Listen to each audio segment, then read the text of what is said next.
السلام علیکم ورحمۃ اللہ وبرکاتہ. کیا حال ہے سب کا؟ الحمدللہ. اللہ تعالیٰ آپ سب کو خوش رکھے. شروع کرنے سے پہلے میں دونوں خاندانوں کو اور دونوں بچوں کو نکاح کی مبارکباد دیتی ہوں. میری دلی دعا ہے کہ اللہ سبحانہ وتعالیٰ اس رشتے کو ان دونوں کے لیے، ان دونوں کے خاندانوں کے لیے اور آئندہ نسلوں کے لیے بہت ہی بابرکت بنائیں.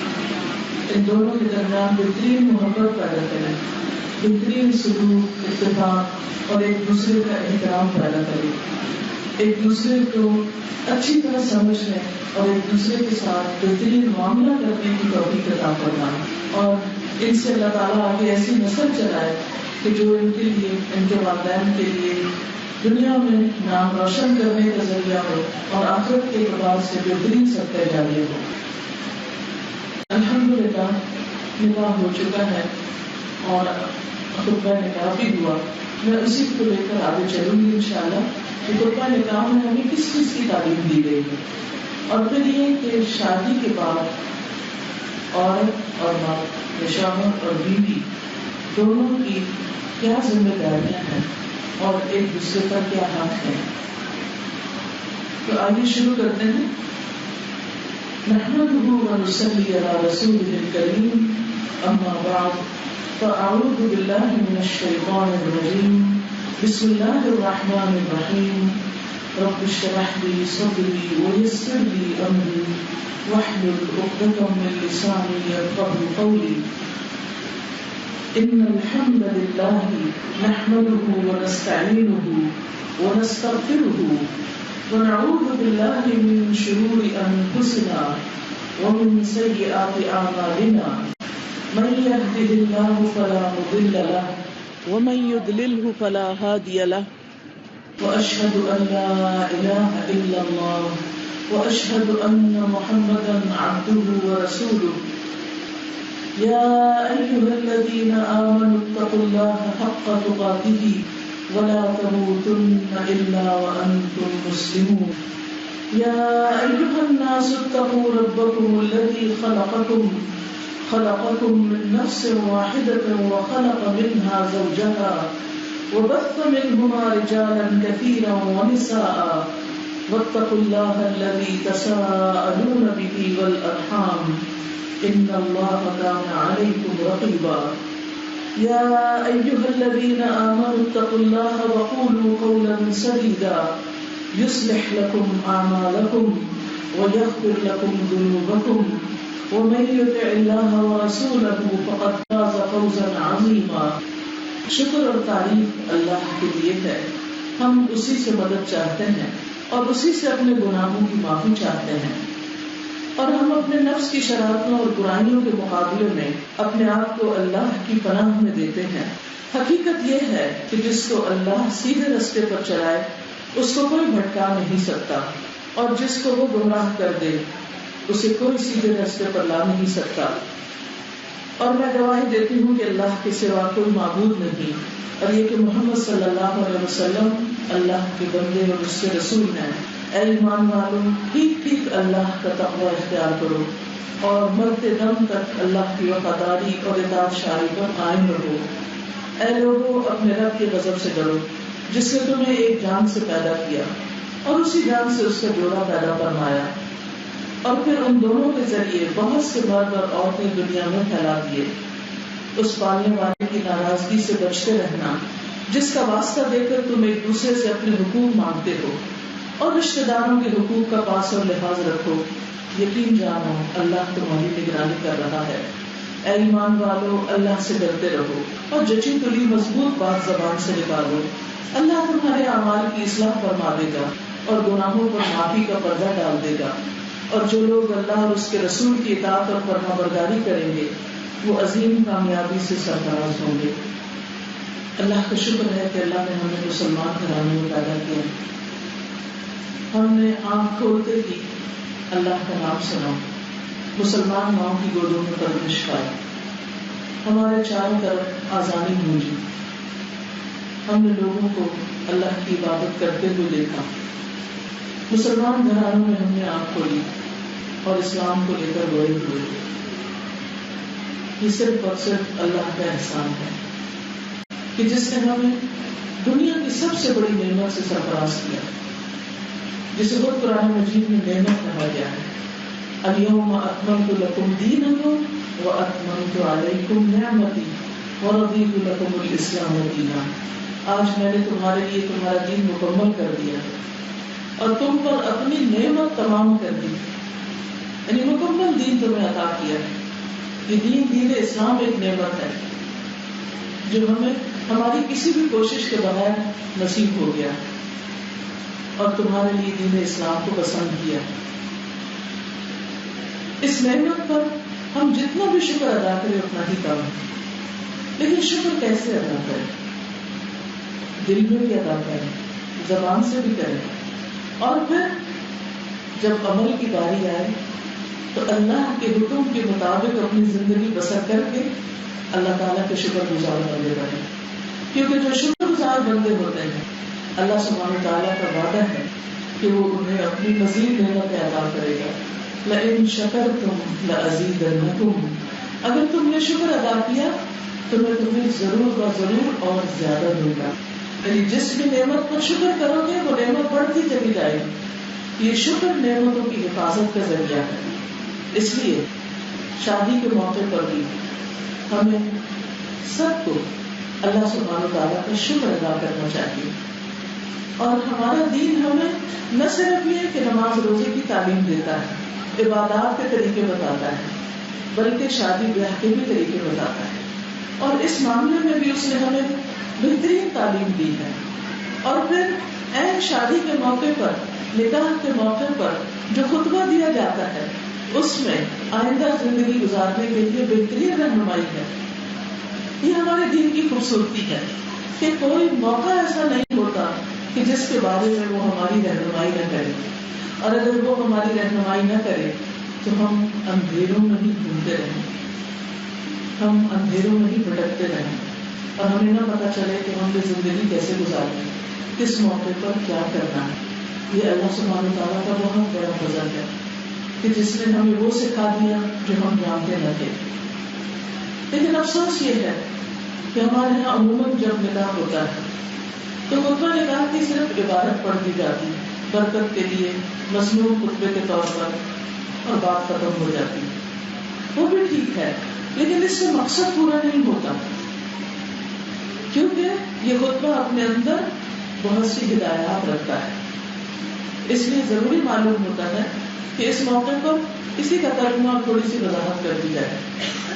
الحمدللہ مرد عموماً اس خطبے کو سنتے رہتے ہیں، کہیں کہیں اس کے اوپر درس بھی ہوتا ہے، لیکن خواتین عموماً اس سے محروم رہ جاتی ہیں. شادی تو مرد اور عورت دونوں کی ہوتی ہے، جب تک دونوں کو یہ روشنی نہیں ملے گی تو بات کیسے بنے گی؟ کیونکہ یہ گاڑی صرف ایک پہیے سے نہیں چلتی، اس کے دونوں طرف کے پہیوں کا ہونا اور ان کے اندر بیلنس ہونا بھی بہت ضروری ہے. تو آئیے دیکھتے ہیں کہ ہمیں کیا تعلیم دی گئی ہے. سب سے پہلے کیا فرمایا؟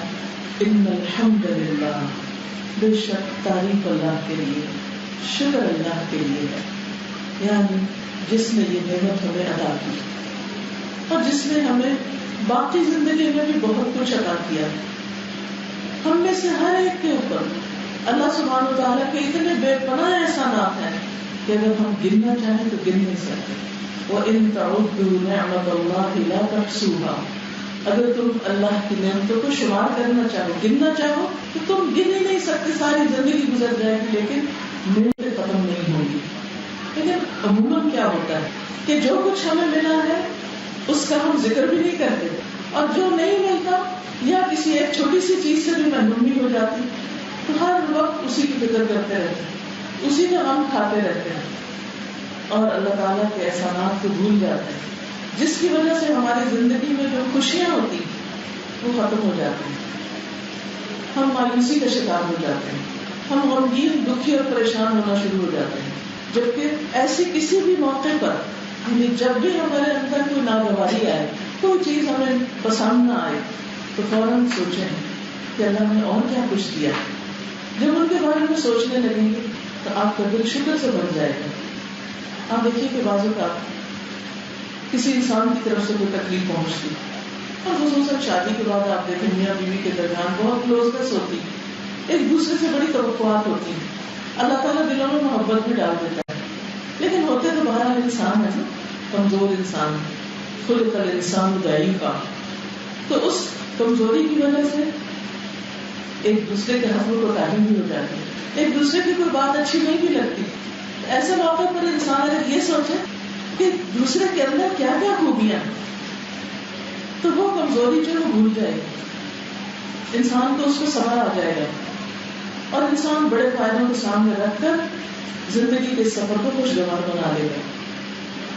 تو بندہ مومن ہر موقع پر اللہ کی تعریف کرتا ہے, اللہ کا شکر ادا کرتا ہے جس میں وہ نعمت دی ہوتی ہے, وہ خوشی دی ہوتی ہے. ان الحمد للہ نحمدہ, ہم اسی کی تعریف کرتے ہیں, ونستعینہ, اور ہم اسی سے مدد مانگتے ہیں ہر موقع پر. اب دیکھیے دن میں 5 دفعہ ہم نماز پڑھتے ہیں, نوافل اس سے الگ, اور ہر نماز میں جب تک سورۃ فاتحہ نہ پڑھے نماز نہیں ہوتی. سورۃ فاتحہ کا اصل مضمون کیا ہے؟ اس میں ہم اپنے لیے دعا کرتے ہیں, ایاک نعبد و ایاک نستعین, صرف تیری ہم عبادت کرتے ہیں اور صرف تجھ سے ہی ہم مدد چاہتے ہیں کہ اللہ تو ہماری مدد کر. ایک نماز کے بعد دوسری نماز کے بیچ میں ضرور کچھ نہ کچھ ہو جاتا ہے کہ جس میں آپ کمزور پڑ جاتے ہیں, پریشان ہو جاتے ہیں. اب یہ کام کیسے کریں, اس مشکل کا کیا حل ہو, اس مسئلے کا کیا سولوشن ہو. پھر نماز میں کھڑے ہوتے ہیں, ہاتھ باندھتے ہیں, اللہ سے بات کرتے ہیں, ایاک نعبد و ایاک نستعین, اللہ تیری مدد چاہیے. شادی کا موقع بھی زندگی کا اہم موقع ہے, اس میں بھی ہمیں اللہ کی مدد چاہیے. اللہ کی مدد سے یہ سفر شروع کرنا چاہیے, آغاز میں بھی اور اس کے بعد بھی, ابتدا میں بھی اور ساری زندگی. ہر مشکل کے وقت, ہر رکاوٹ کے وقت اللہ کی مدد, کیونکہ یہ بڑے اہم فیصلے ہوتے ہیں. زندگی ایک نیا موڑ موڑتی ہے, نئی رسپانسبلٹیز انسان پر آتی ہیں. نہ صرف یہ کہ جوڑے پر آتی ہیں, ماں باپ پر بھی آتی ہیں, کیونکہ سب مل کے ایک گھر بساتے ہیں, سب مل کر ایک دوسرے کے ساتھ تعاون کرتے ہیں, فیسیلیٹیٹ کرتے ہیں, ایک دوسرے کو حق کی تلقین کرتے ہیں, صبر کی تلقین کرتے ہیں. ان ساری چیزوں میں ہمیں اللہ کی مدد چاہیے. نستعینہ ونستغفرہ, اور ہم اس سے بخشش مانگتے ہیں. کیوں؟ اس لیے کہ عموماً ہوتا کیا ہے, اللہ سبحانہ وتعالیٰ ہمیں نعمتیں دیتے, خوشیاں دیتے ہیں, اور ہم اسی موقع پر اس کی ناراضگی کے کام کرتے ہیں.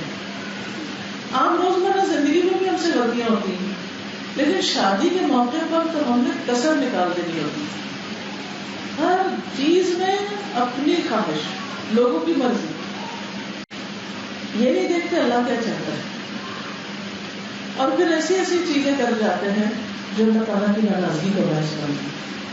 اور سوچیے زندگی کا جو سفر ہم اللہ کو راضی کر کے شروع کرنا چاہیے, اسے ہم اللہ کو ناراض کر کے شروع کریں تو اس میں بدت کیا ہوگی. آج ہم سب لوگ اس بات پہ بڑے پریشان ہوتے ہیں کہ ادھر شادی ہوتی ہے, ادھر کوئی بری خبر آ جاتی, آپس میں کچھ نہ کچھ چپکلی سے شروع ہو جاتی ہے. شیطان کو اپنا کام کرنے کا موقع مل جاتا ہے, کیونکہ ہم نے شیطان کو تو راضی کیا ہوتا ہے. شیطان ہمیں اسراف کرنے کے لیے کہتا ہے, فضول خرچیاں کرنے کے لیے کہتا ہے, دکھاوا کرنے کے لیے کہتا ہے, بے حیائی کا حکم دیتا ہے, اور ہم سب لوگ اس کی باتیں مانتے چلے جاتے ہیں. پھر شادی کے موقع پر نمازیں تک چھوڑ دیتے ہیں جو کسی حال میں معاف نہیں. کوئی بیمار ہو, بوڑھا ہو, سفر میں ہو, بھوکا ہو, غریب ہو, امیر ہو, مصروف ہو, پارے ہو, سب کے لیے. مطلب شادی کے دن, خوشی کے دن وہ کیسے معاف ہوگی؟ کبھی تو گپ شپ میں وقت گزار دیتے ہیں, سارے لوگ دور دور سے آئے ہوتے ہیں, بس ایکسائٹیڈ ہوتے ہیں, خوش ہوتے ہیں, باتیں باتیں باتیں, کھانا پینا, اور اذان پہ اذان, یا اٹھ کے پڑھی تو آخری وقت میں پڑھی, 2-4 ٹکریں مار لی جلدی سے, راتوں کو بھی دیر سے سونا, کچھ صبح فجر قضا ہو رہی ہے. یہ کیا ہو رہا ہے؟ وہ نماز جس کا سب سے پہلے حساب ہوگا, اللہ نے نعمت دی, خوشی دی, اللہ ہی کو بھول گئے. یہ کیسا دین ہے, یہ کیسے مسلمان ہیں ہم؟ اس لیے اور پھر خاص طور پر دلہن کے لیے تو نمازوں کو معافی سمجھا جاتا ہے. آج بھی نماز پڑھو, اتنے ہزاروں کا میک اپ کیا ہے اور تم وضو کر کے سارا دھو ڈالو. اصلیت تو ہماری یہی ہے نا, کتنا دکھاوا کریں گے. جس لباس میں اور جس حال ہولیے میں ہم اللہ کے آگے نہیں جھک سکتے, پھر اس میں کیا خیر و بلائی ہے, اس میں کیا خوبصورتی ہو سکتی ہے. اس لیے نماز سب سے پہلے, جو اول وقت میں اہمیت کے ساتھ نماز پڑھتا ہے اس کی بخشش کا اللہ نے وعدہ کیا, اور جو ایسا نہیں کرتا اس کے لیے وعدہ نہیں ہے. اس لیے نستغفرہ.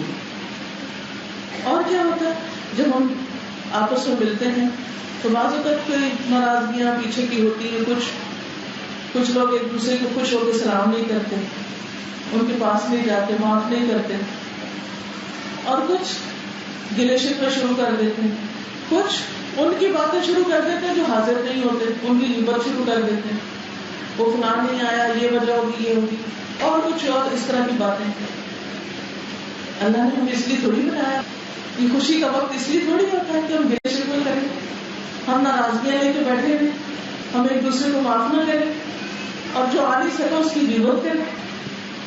نستغفرہ, ہم اللہ سے بخشش مانگتے ہیں. اللہ ہم کمزور انسان ہیں, نہ چاہتے ہوئے بھی ہم سے کچھ نہ کچھ ہو جاتا ہے, منہ سے کچھ نہ کچھ نکل ہی جاتا ہے, اپنے آپ پہ ہی ہمیں کنٹرول نہیں. نستغفرہ, اللہ ہمیں معاف کر دے.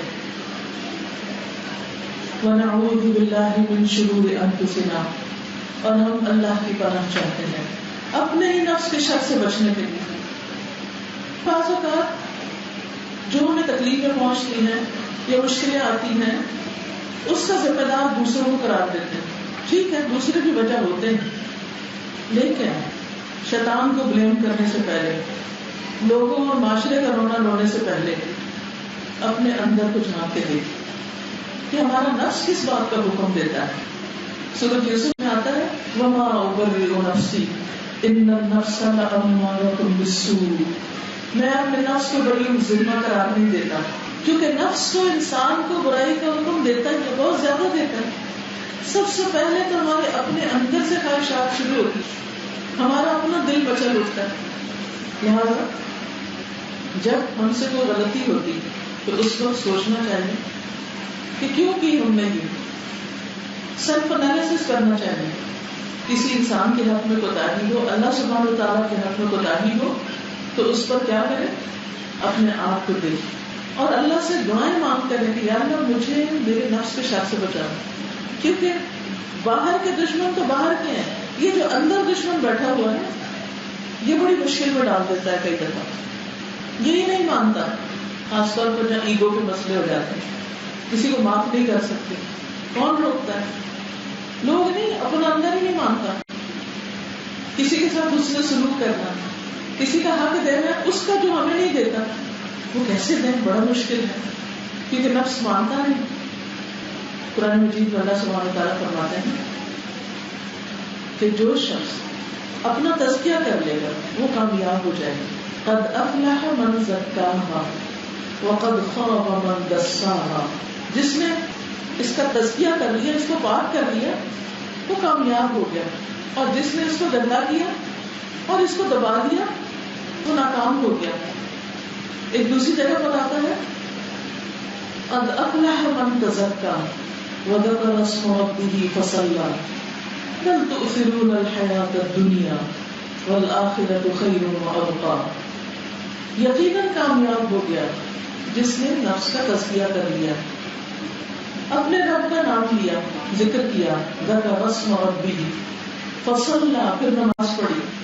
یہ نماز کی پابندی کرتا ہے وہ شخص, لیکن تمہارا حال کیا ہے, بل تؤثرون الحیاۃ الدنیا, بلکہ تم دنیا کی زندگی کو ترجیح دیتے, دنیا میں لگے ہوئے ہو, دنیا کی رونقوں میں, دنیا کے کام میں, دنیا کی تجارت میں, دنیا کے معاملوں میں, نماز کے لیے وقت نہیں. اللہ سبحانہ وتعالیٰ کیا فرماتے ہیں, یا ابن آدم, اے آدم کے بیٹے, تفرغ لعبادتی, میری عبادت کے لیے فارغ ہو جاؤ, وقت نکالو. املأ قلبک غنا, میں تمہارے دل کو غنا سے بھر دوں گا. بنیادی سے بھر دوں گا، اطمینان دے دوں گا، قناعت دے دوں گا.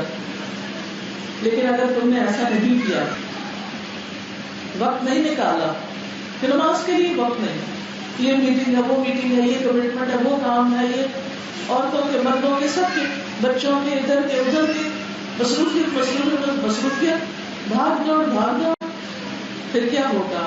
ولا تباعد منی، مجھ سے دور نہ ہونا، ورنہ کیا کروں گا؟ میں تیرے اندر فخر پیدا کر دوں، محتاجی پیدا کر دوں. یعنی دل میں ہر وقت دل تھوڑا ہوتا رہے گا، چھوٹا ہوتا رہے گا، فکر لگی رہے گی، یہ نہیں ہے، وہ نہیں ہے، یہ پریشانی، وہ پریشانی، یہ غم، وہ مسئلے مسائل. اور میں تیرے دونوں ہاتھ کام سے بھر دوں گا. کام ہی کام ہوگا تمہارے پاس، لیکن برکت کچھ نہیں ہوگی. نہ وقت میں برکت ہوگی، نہ مال میں برکت ہوگی، نہ زندگی میں، نہ اولاد میں، کسی چیز میں نہیں. کہیں سے بھی دل خوش نہیں ہوگا. مالی پریشانیاں، اولاد کی پریشانیاں، بیوی کی طرف سے پریشانیاں، خاندان رشتے داروں کی طرف سے پریشانی، ادھر سے پریشانی، ادھر سے پریشانی، پریشان. کیا وجہ ہے؟ اس لیے کہ تمہارے پاس عبادت کے لیے وقت نہیں. تم نے اللہ کو یاد نہیں کیا، نماز نہیں پڑھی، قرآن کی تلاوت کے لیے تمہارے پاس وقت نہیں، دین کی خدمت کے لیے وقت نہیں. تو پھر کیا ہے؟ پھر دنیا میں مصروف کر دو، وہ دنیا جو تم کما کے کھو گے، لیکن تمہیں اپنی ذات کو خرچ کرنے کا، اس کو انجوائے کرنے کا وقت نہیں ہوگا. اور آپ دیکھیں گے یہ ہم میں سے بہت سے لوگوں کا حال ہے، سب کچھ ہوتے ہوئے نہ خوش ہیں، سب کچھ ہے لیکن خوشی نہیں، زندگی میں اطمینان نہیں، دل کے اندر اطمینان نہیں، دل کے اندر فکر ہے، فکر، کبھی ایک فکر کھانے، کبھی دوسری، ایک سے نجات نہیں ہوتی، دوسری لگ جاتی. اور اسی طرح کامیاب شخص کون ہے؟ کامیاب وہ ہے، قرآن مجید میں اللہ تعالیٰ فرماتا ہے وَنَهَى النَّفْسَ عَنِ الْهَوَىٰ فَإِنَّ الْجَنَّةَ هِيَ الْمَأْوَىٰ. جس نے اپنے نفس کو خواہش سے روک لیا، یعنی ناجائز خواہشات سے، جائز کو پورا کرنے کا اللہ نے حکم دیا، اس کو عبادت قرار دیا، حتیٰ کہ شوہر بیوی کے تعلق کو عبادت قرار دیا ہے. کیونکہ انسان حرام راستے پہ ہی جاتا ہے، حلال پہ جاتا ہے. جو کام حلال کا انسان کرتا ہے، خواہ وہ مال کمانا ہو، خواہ وہ ازدواجی تعلق ہو یا کچھ بھی، وہ سارے کے سارے عبادت بن جاتے ہیں. اور وہی چیزیں انسان کے لیے گناہ، حرام اور خسارے کا باعث ہوتے ہیں اگر انسان حرام راستے اختیار کرتا ہے. کہ جو شخص وَنَهَى النَّفْسَ عَنِ الْهَوَىٰ فَإِنَّ الْجَنَّةَ هِيَ الْمَأْوَىٰ، جنت اس کا ٹھکانہ ہوگی. لیکن مشکل کیا ہے؟ بل تؤثرون الحیات الدنیا والآخرۃ خیر وابقیٰ، حالانکہ آخرت بہتر ہے اور ہمیشہ باقی رہنے والی، کبھی ختم ہی نہیں ہوگی. الا الذین آمنوا وعملوا الصالحات فلہم اجر غیر ممنون. جو لوگ ایمان لائے اور انہوں نے اچھے عمل کیے، عمل صالح کیے، ان کے لیے اجر ہے کبھی نہ ختم ہونے والا، جس کی کوئی انتہائی نہیں. لیکن وہ آخرت کا اجر ہے، شروع دنیا سے ہی ہو جاتا ہے اطمینان قلب کی شکل میں. پھر موت کے وقت یا ایھا النفس المطمئنہ، فرشتہ آتا ہے اور کیا کہتے ہیں؟ اے نفس مطمئنہ، چلو اپنے رب کی طرف، اس حال میں کہ تم بھی راضی اور رب بھی تم سے راضی. فادخلی فی عبادی وادخلی جنتی، آؤ میرے بندوں میں داخل ہو جاؤ، میری جنت میں داخل ہو جاؤ. نیک لوگوں کی صحبت دنیا میں بھی آخرت میں بھی، کتنی بڑی کامیابی. اور وہ جنت جس میں نہ بیماری ہے، نہ بھوک ہے، نہ پیاس ہے، نہ تھکاوٹ ہے، نہ بڑھاپا ہے، کوئی مسئلہ ہے ہی نہیں، اور اس میں کبھی ختم بھی نہیں ہونا. خالدین فیہا، ہمیشہ ہمیشہ رہنا. لیکن اس کے لیے کام آج کرنا ہے، آج کام کرنا. لیس للانسان الا ما سعی، نہیں ہے انسان کے لیے مگر کوئی جو اس نے بھاگ دوڑ کی کوشش کی. وَأَنَّ سَعْيَكُمْ سَوْفَ يُرَىٰ، اور بے شک تمہاری کوشش ضرور دیکھی جائے گی. اللہ تعالیٰ کل دیکھے گا کہ تم نے کس کام کے لیے کوشش کی. اگر اچھے کاموں کے لیے کی تو وہ بھی سامنے آ جائے گی، اور اگر غلط راستوں پہ کوشش کی تو وہ بھی سامنے آ جائے گی. جیسی کوشش ویسا بدلہ. اب یہ چوائس تو ہماری ہے کہ ہم نے زندگی کیسے گزارنی ہے. وَنَعُوذُ بِاللَّهِ مِن شُرُورِ أَنفُسِنَا وَمِن سَيِّئَاتِ أَعْمَالِنَا. اللہ ہم اپنے آپ کو تیری پناہ میں دیتے ہیں اپنے برے اعمال کے شر سے بچنے کے لیے. کیونکہ یہ نہیں ہو سکتا کہ انسان غلط کرے اور اس کا نتیجہ صحیح نکلے. آپ کبھی سوال حل کرتے ہیں میتھمیٹکس کی، تو اگر آپ کا طریقہ غلط ہے تو جواب بھی غلط ہی ہوگا. یہ نہیں ہو سکتا کہ آپ غلط طریقے پہ کام کریں اور نیچے جا کے سب کچھ خود ہی ٹھیک ہو جائے. جس طرح آپ کیلکولیشن کریں گے اسی طرح کا رزلٹ آئے گا. جو آپ کی اسٹرگل ہوگی اس کے مطابق انجام ہوگا. کانٹے بوئیں گے تو اس سے کبھی پھول نہیں نکلیں گے، وہ کانٹے ہی نکلیں گے. ہم سب کو یہ دیکھنا ہے کہ ہم اپنی دنیا کی اس کھیتی میں کیا لگا رہے ہیں. اچھے اعمال کے پودے لگا رہے ہیں یا پھر برے اعمال کے. اللہ کی پسند کے کام کر رہے ہیں یا ناپسند کے. یہ کہاں سے پتا چلے گا؟ یہ دین کی تعلیم سے پتا چلتا ہے، یہ قرآن و سنت کو جاننے سے پتا چلتا ہے.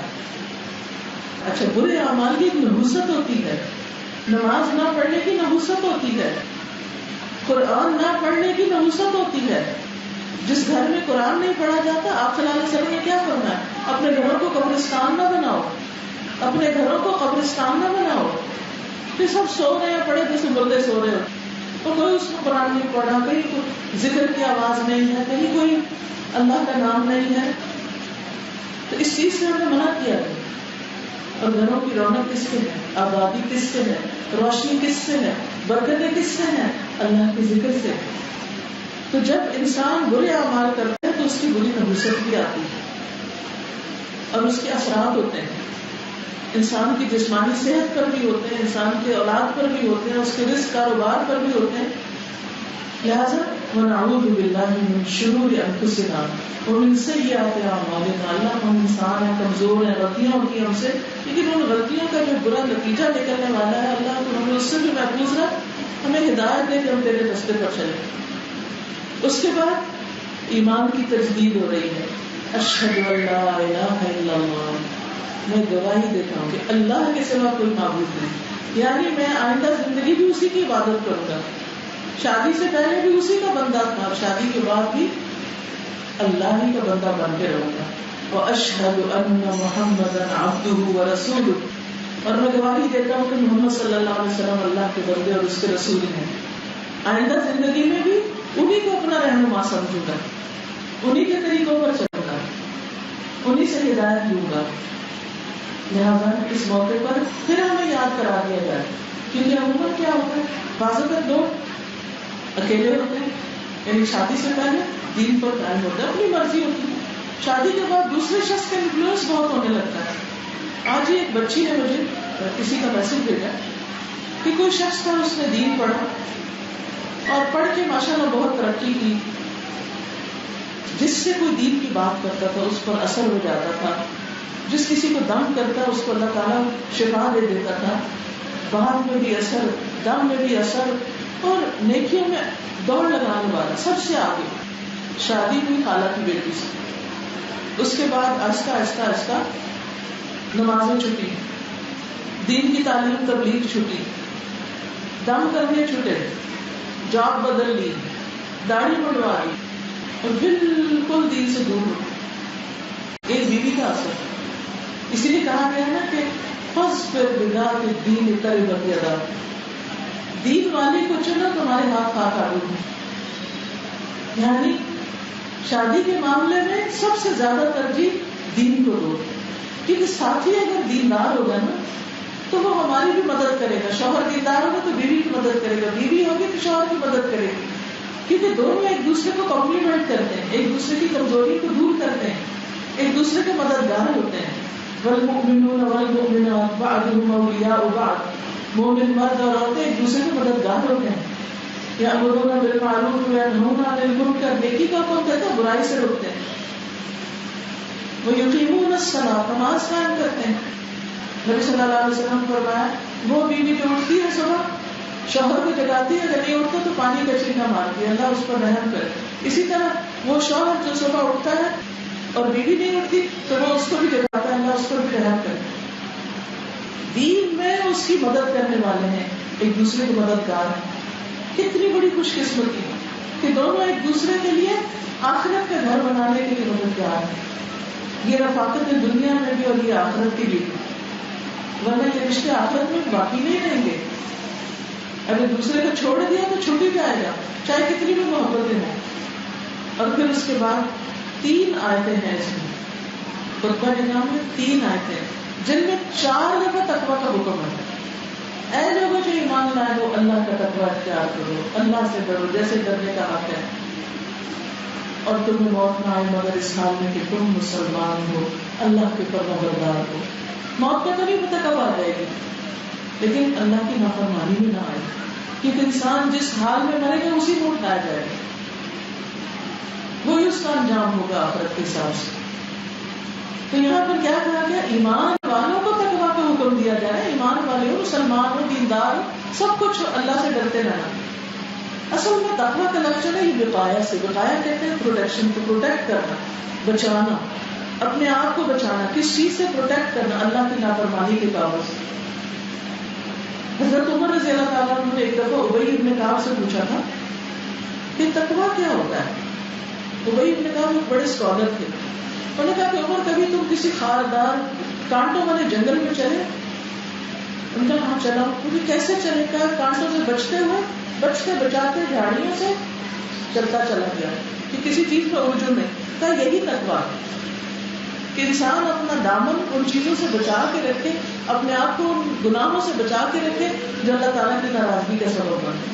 یعنی محتاط زندگی بسر کرے، بچ بچ کے چلے، احتیاط سے چلے، بولنے میں احتیاط، سوچنے میں احتیاط. اندر تقویٰ دل میں ہوتا ہے. جب تقویٰ دل میں آتا ہے، دل روشن ہو جاتا ہے، انسان اپنے دل کی غلطیاں بھی ڈھونڈنے لگتا ہے، اپنے نفس کو محاسبہ کرتا ہے، اپنے عمل کا خود محاسبہ کرتا ہے، اپنی غلطی کو پہچان جاتا ہے کہ میں غلط ہوں، اپنی غلطی کو مان لیتا ہے. متقی انسان ایسا ہی ہوتا ہے. تو شوہر بیوی کے تعلق میں جب دونوں کو اپنی غلطی پتہ چلے اور ایک دوسرے سے جلدی معافی مانگ لیں، ایک دوسرے کو راضی کر لیں، تو کتنی جلدی وہ شیطان کو ہرا سکتے ہیں.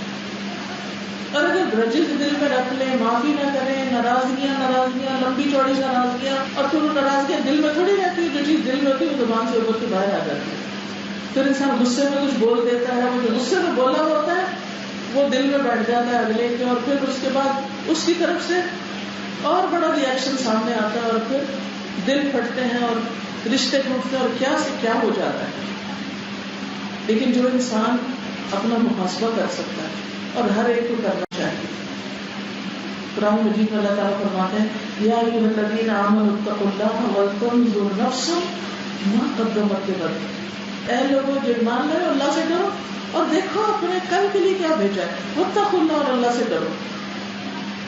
تو ہر نفس کو یہ اپنا آپ دیکھتے رہنا چاہیے کہ میں کر کیا رہا ہوں. پھر دوسری آیت یا ایھا الناس اتقوا ربکم، اے لوگوں اپنے رب سے ڈرو. الذی خلقکم من نفس واحدہ، جس نے تمہیں ایک جان سے پیدا کیا. سب آدم کی اولاد ہے، کوئی اونچ نیچ نہیں. اصل عزت تقویٰ کی وجہ سے ہے کہ کون اللہ سے کتنا ڈرتا ہے. وخلق منہا زوجہا، اللہ نے اسی سے اس کا جوڑا بنایا. آدم علیہ السلام اکیلے تھے تو اللہ تعالیٰ نے اپنی پسلی سے حضرت حوا کو پیدا کیا جو ان کی کمپینین. وہ سر سے بھی ہو سکتی تھی، وہ پاؤں سے بھی ہو سکتی تھی. اللہ نے پسلی سے یعنی ساتھی بنایا ان کا، اور پھر ان سے بہت سے مرد اور عورت بچے دنیا میں پھیلے. اور آج ہم سب انہی کی اولاد ہیں. ہم سب کے بیچ میں ایک انسانی رشتہ ہے آدم کی اولاد ہونے کی حیثیت سے. یہ ذات پات اور اونچ نیچ اور بڑا چھوٹا نہیں، ہماری اپنی اختراعات ہیں. ورنہ ہر انسان انسان ہے. عزت اس کے جس کی اللہ کی نگاہ میں عزت ہے، جو اللہ سے ڈر کے کام کرتا ہے اور کسی کو نقصان نہیں دیتا. پھر فرمایا واتقوا اللہ الذی تساءلون بہ والارحام، اور اللہ سے ڈرو جس کا نام لے کے تم ایک دوسرے سے اپنے حق مانگتے ہو. اور رشتے داروں کے بارے میں خاص طور پر ڈرو اللہ سے، کیونکہ صلہ رحمی جو ہے، رشتوں کو جوڑنا جو ہے، یہ عمر میں بھی اضافے کا ذریعہ ہے، رزق میں برکت کا ذریعہ ہے. جو شخص یہ چاہتا ہے اس کا رزق زیادہ ہو جائے، اس میں برکت ہو جائے، وہ رشتے داروں سے اچھا سلوک کرے.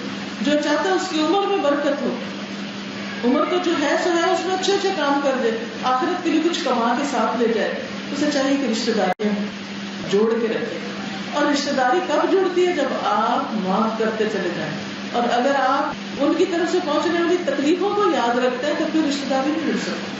نبی صلی اللہ علیہ وسلم نے فرمایا کہ رشتوں کو جوڑنے والا وہ نہیں ہوتا جو بدلے میں جوڑے، بدلے کے طور پہ کہ اچھا وہ مجھ سے اچھا تو میں بھی اچھا کروں، بلکہ کون جوڑتا ہے، صلہ رحمی کون کرتا ہے کہ جو تم سے کٹے تم اس سے جڑو، کوئی برا کرے تم اس سے اچھا کرو، معاف کر دو، جانے دو، کیونکہ کس سے غلطی نہیں ہوتی، کسی نے ہمارا دل دکھایا تو ہم نے کسی اور کا دکھایا ہوگا، ہم چاہتے ہیں ہمیں معاف کر دیا جائے تو ہمیں کسی اور کو معاف کر دینا چاہیے، پیچھے کی باتیں نہیں یاد کرنی چاہیے، بہت آگے کو دیکھنا چاہیے.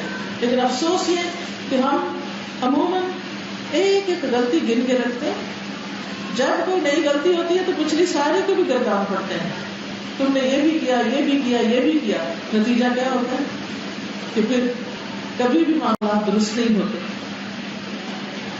اب پھر کیا ہوتا ہے، یاد رکھو ان اللہ کان علیکم رقیبا، کہ اللہ تم پر نگران ہے، وہ نگرانی کر رہا ہے، ہر موقع پہ اللہ دیکھ رہا ہے. اگر مبالغہ آرائی کی، جھوٹ بولا، غلط الزام کسی پہ لگایا، باتیں گھڑ کے کسی کو بدنام کیا، سب اللہ کی نگاہ میں.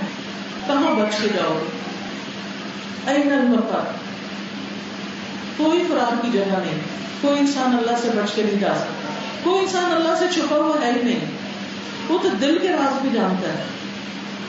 اس لیے اگر تعلقات میں کوئی اونچ نیچ ہو، کسی انسان سے کوئی ضد ہو، کوئی غصہ ہو، تو بھی اس کے خلاف ناحق بات نہ کریں، بس جتنی بات ہے اتنی.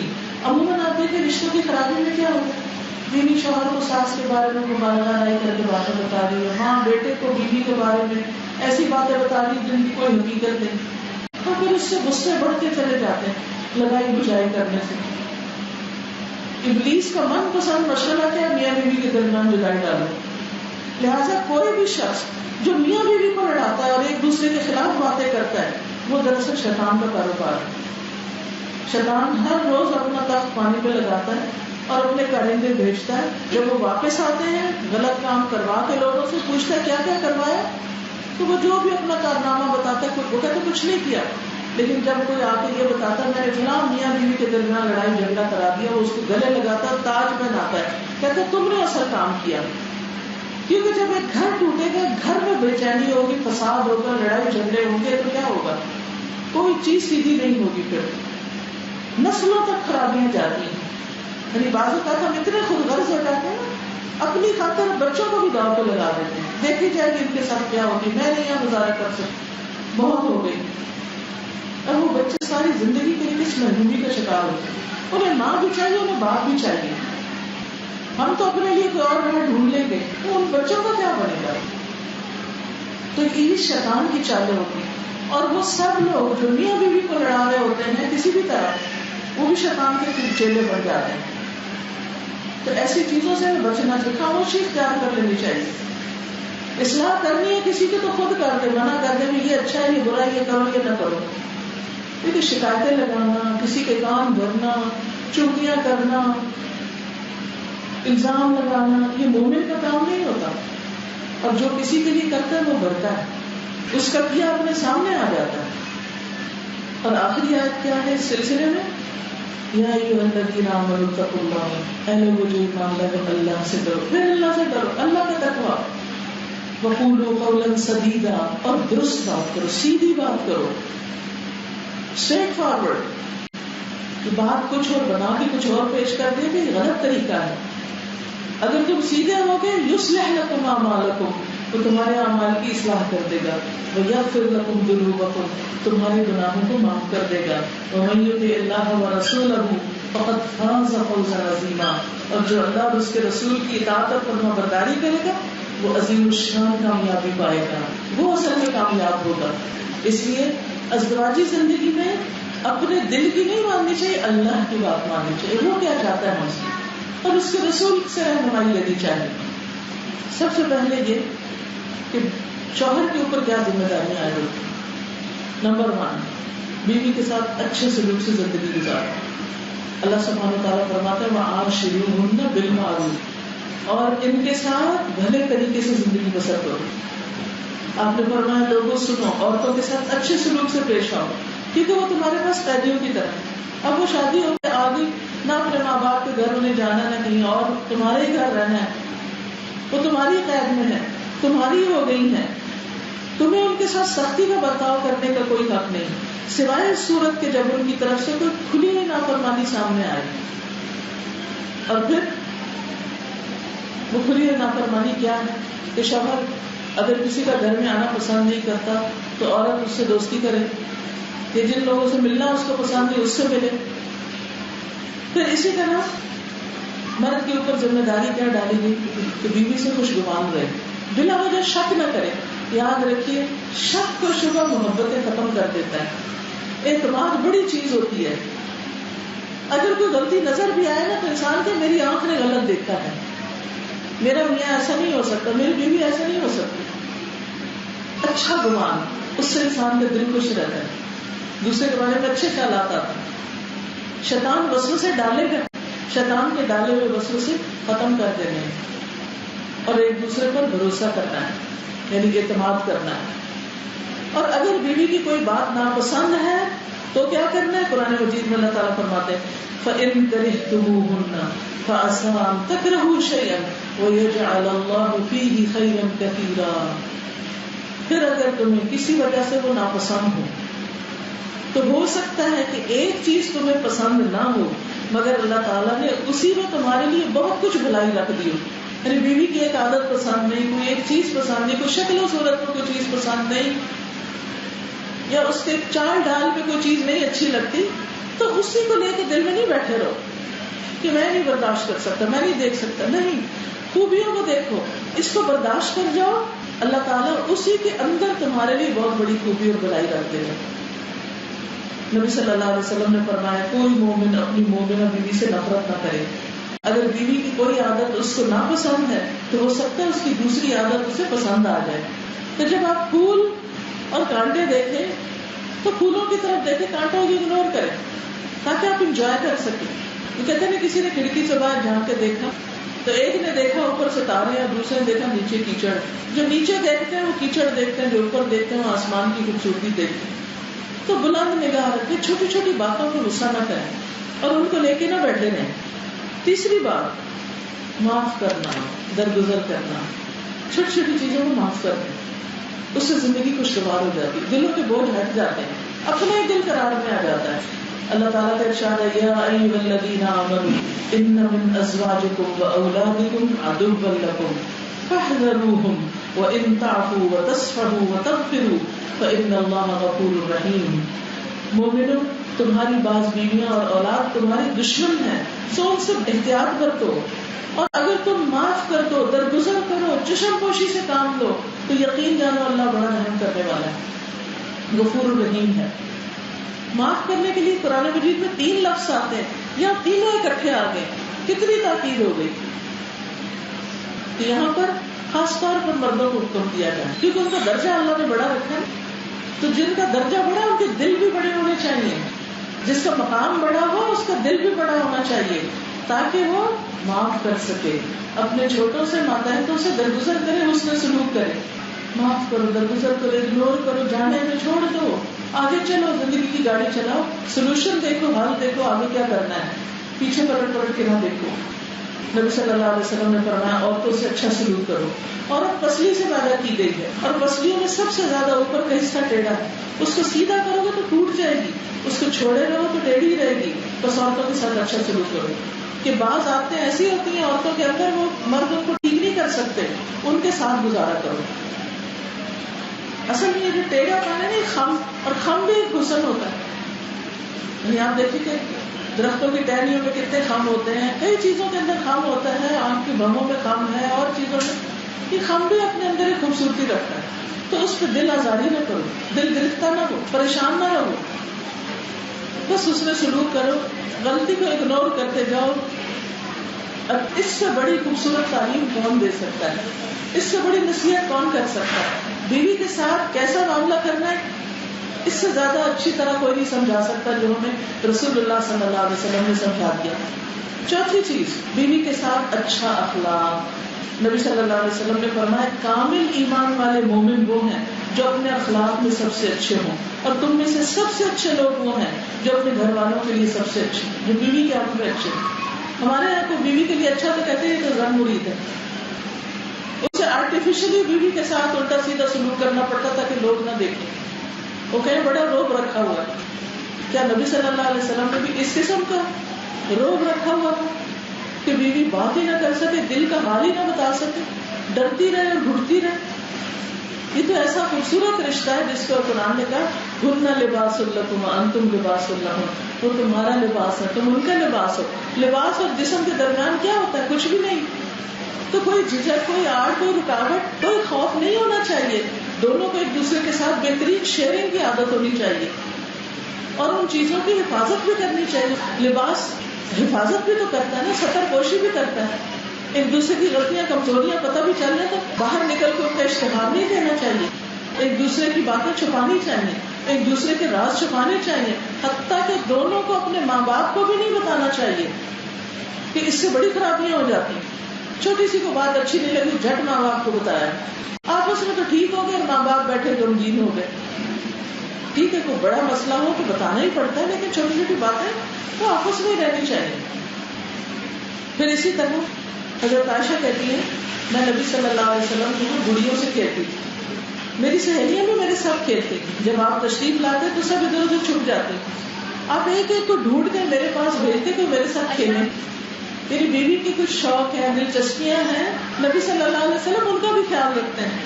ہمارے یہاں اگر کوئی لڑکی شادی کے بعد گڑیا سے کھیلے تو صحیح, تبھی تک تم بچی بنی ہوئی, تم نے بڑا کام ہونا, حشر کر دیں گے اس کا. لیکن نبی صلی اللہ علیہ وسلم سے کتنی چھوٹی تھی عمر میں اور کتنا خوبصورت تعلق تھا ان کا آپس کا. عمر اور یہ سب چیزیں کچھ میٹر نہیں کرتی اگر دل مل جائے, اور ان کو جوڑ کے بنا کے رکھنا پڑتا ہے. پانچویں چیز جو مردوں پہ عائد ہوتی وہ ہے راہ دلی سے بیوی کو خرچ دینا, نام نفقہ دینا, اس کی ضرورت پوری کرنا, کہ وہ کسی اور کی طرف نہ دیکھے. شوہر نے اس کی ذمہ داری لی ہے, وہی اس کی ہر چیز ضرورت پوری کرے. اب بعض جگہ کیا ہوتا ہے, بیوی بیمار ہے لے کے بھیج دو, بچہ پیدا نہ لے کے بھیج دو, علاج کرانا لے کے بھیج دو, کوئی مدد چاہیے ماں آ جائے مدد کرنے کے لیے. اب کتنی دفعہ ایسے ہوتے ہیں بیچاری مائیں جو ہیں بچیوں کی, بچہ پیدا ہو رہا ہے, ماں آ رہی ہے, وہ خدمت کر رہی ہے, خاطریں کر رہی ہے, بچے کو بھی سنبھال رہی, بیٹی کو بھی دیکھ رہی. یہ ماں کی ذمہ داری تھوڑی ہے, یہ تو شوہر کا انتظام کرنا چاہیے. لیکن ہمارے کلچر میں یہ چیز رچ بس گئی ہے کہ مفت کی خدمت حاصل کروں یا خدمات حاصل کروں. جو نان نفقے کی خرچ کرنے کی بات ہے, اس کے بعد اتنی خوبصورت حدیث ہے صحیح مسلم کی. فرمایا ایک دینار وہ ہے جو تم نے اللہ کے راستے میں خرچ کیا, ایک وہ ہے جو تم نے کسی غلام کو آزاد کرنے میں خرچ کیا, ایک وہ ہے جو تم نے کسی فقیر کو دیا, ایک وہ ہے جو تم اپنے گھر والوں پہ خرچ کر رہے ہو. اس میں سب سے زیادہ اس دینار کو خرچ کرنے کا ثواب ہے جو تم نے اپنے گھر والوں پہ خرچ کیا, کیونکہ ان پہ خرچ کرنا واجب ہے, لازم ہے, فرض ہے. تو جو فرض ادا کرتا ہے اس کا اجر زیادہ ہوتا ہے, نفل سے زیادہ فرض ادا کرنے کا اجر ہے. چھٹی چیز بیوی کی دینی تعلیم و تربیت, یہ بھی شوہر کا فرض ہے کہ وہ نماز پڑھتی ہے یا نہیں, وہ اپنے باقی احکامات پورے کر رہی ہے کہ نہیں. قرآن مجید میں اللہ تعالیٰ فرماتے ہیں یا ایھا الذین آمنوا قوا انفسکم واہلیکم نارا, اے لوگوں جو ایمان لائے ہو اپنے آپ کو اور اپنے گھر والوں کو آگ سے بچاؤ, جہنم سے بچاؤ. ان کے دین کے بارے میں فکر مند رہو, تم دین پہ چل رہے ہیں یا نہیں. قرآن مجید میں نبی صلی اللہ علیہ وسلم کے ذریعے مومنوں کو ہدایت دی گئی وَأْمُرْ أَهْلَكَ بِالصَّلَاةِ وَاصْطَبِرْ عَلَيْهَا, اپنے گھر والوں کو نماز کی تاکید کرو اور خود بھی اس کی پابندی کرو. حدیث میں آتا ہے جب کوئی مرد رات میں اپنی بیوی کو جگاتا ہے اور وہ دونوں مل کر 2 رکعت نماز پڑھتے ہیں تو شوہر کا نام ذکر کرنے والوں میں اور بیوی کا نام ذکر کرنے والیوں میں لکھ لیا جاتا ہے. وَالذَّاكِرِينَ اللَّهَ كَثِيرًا وَالذَّاكِرَاتِ أَعَدَّ اللَّهُ لَهُمْ مَغْفِرَةً وَأَجْرًا عَظِيمًا. کثرت سے اللہ کا ذکر کرنے والے مرد اور عورتیں اللہ نے ان کے لیے مغفرت کا وعدہ کر رکھا ہے اور اجر عظیم کا وعدہ کر رکھا ہے. 7ویں چیز کہ اوور آل زندگی کو خوشگوار بناتے رہے انسان, صبر کے ساتھ ایک دوسرے کو برداشت کرے. اب بیوی کی بھی کچھ ذمہ داریاں ہیں, کیونکہ خالی شوہر کے کرنے سے نہیں بات بنے گی, عورت کو بھی اپنی ذمہ داریاں نبھانی چاہیے. نمبر 1 ذمہ داری شوہر کی اطاعت, شوہر کی بات مانی جائے. ہر معروف چیز میں قرآن مجید میں آتا فالصالحات قانتات, نیک بیویاں فرمانبردار ہوتی. شوہر کی بات مانتی، حتیٰ کہ نفل روزہ بھی شوہر کی اجازت سے رکھنا چاہیے کہ وہ کیا کہتا ہے، اس کی خوشی کو سامنے رکھنا چاہیے. نبی صلی اللہ علیہ وسلم نے فرمایا 2 قسم کے لوگ ہیں جن کی نمازیں ان کے سروں سے اوپر نہیں جاتی. اس غلام کی جو اپنے آقا سے فرار ہو جائے جب تک واپس نہ آئے، اس عورت کی نماز جو شوہر کی نافرمانی کرے جب تک شوہر کی نافرمانی سے باز نہ آ جائے. اللہ تعالیٰ وہ نماز بھی قبول نہیں کرتا. اللہ کی رضا شوہر کی رضا میں ہے. ہاں، شوہر کی رضا اگر معروف چیز ہو، حرام چیز کا حکم نہ دے.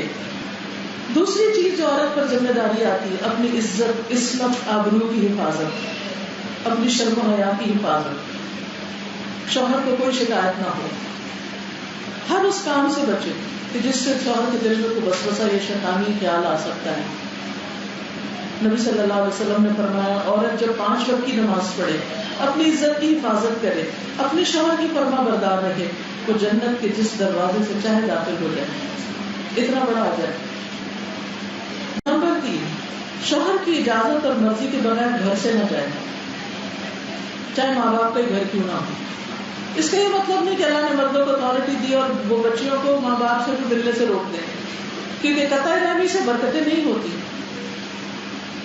لیکن بیوی کے اوپر فرض عائد ہوتا ہے کہ شوہر کو اعتماد میں لے کے اس کو راضی کر کے گھر سے نکلے. اور شوہر کا فرض کیا بنتا ہے کہ بیوی کو صحیح جائز کام کے لیے نکلنے کی خوشی سے اجازت دے. وہ جو بھی اچھا کام کرے گی شوہر کا بھی اس میں حصہ ہو جائے.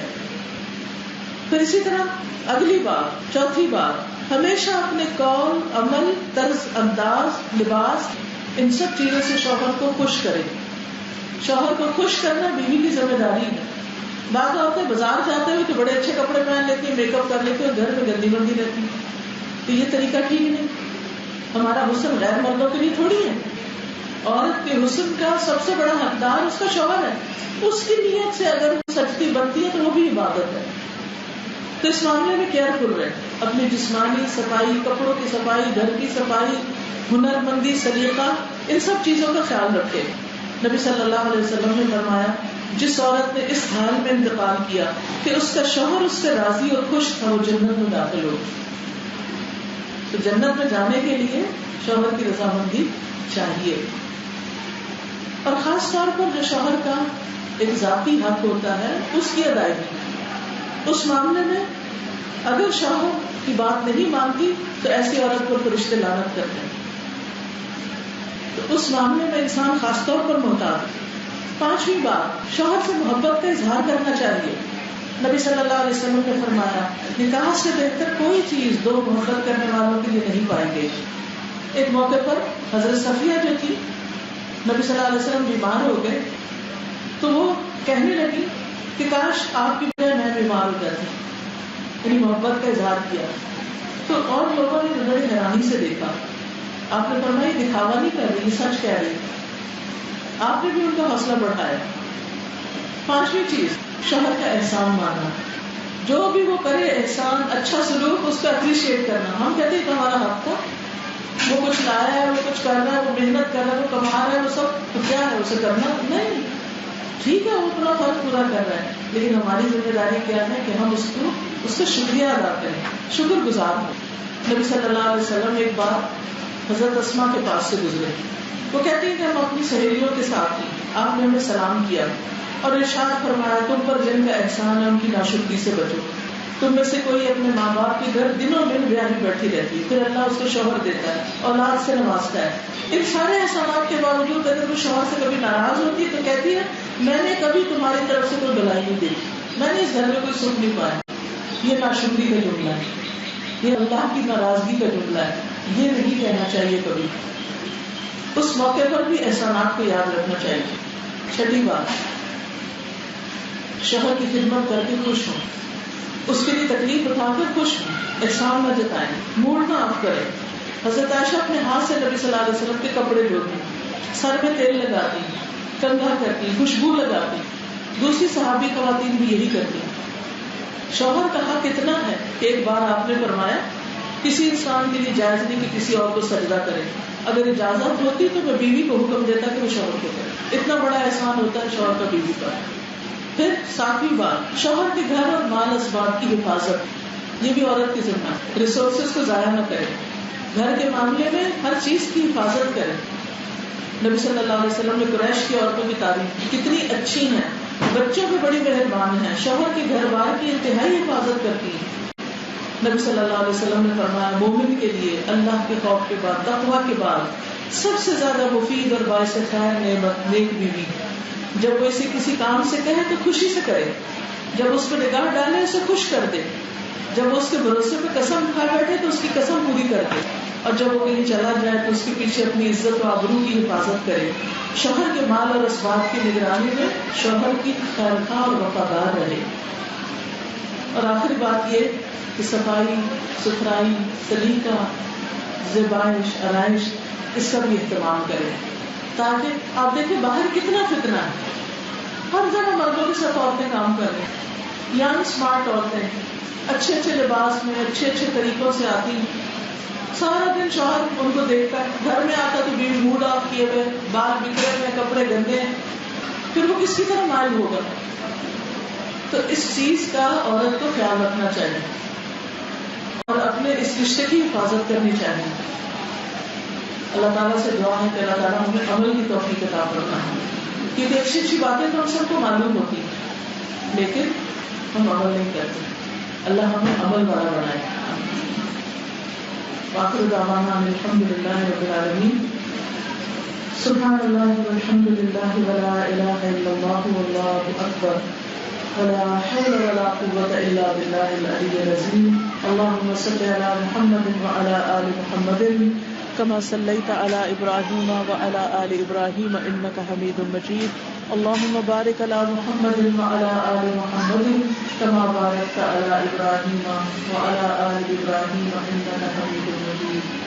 ربنا آتنا في الدنيا حسنة وفي الآخرة حسنة وقنا عذاب النار.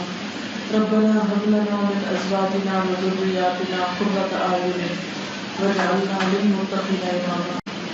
یا حی یا قیوم برحمتک استغیث. یا رب العالمین, جو کچھ ہم نے پڑھا سنا ہے ہمیں عمل کی توفیق عطا فرمائے. اللہ ان دونوں بچوں کے درمیان بہترین محبت اور اس سے سلوک پیدا کرے, دونوں خاندانوں میں اتفاق پیدا کرے. اللہ ان کو نیک سارے اولاد سے نوازنا. یا اللہ جتنے بھی لوگ یہاں آئے ہیں ان کے دلوں میں جو دعائیں اور نیک تمنائیں کو پورا کر. اللہ ہم سب کی پریشانیاں دور فرما, ہم سب کے بچوں کو ہدایت دے.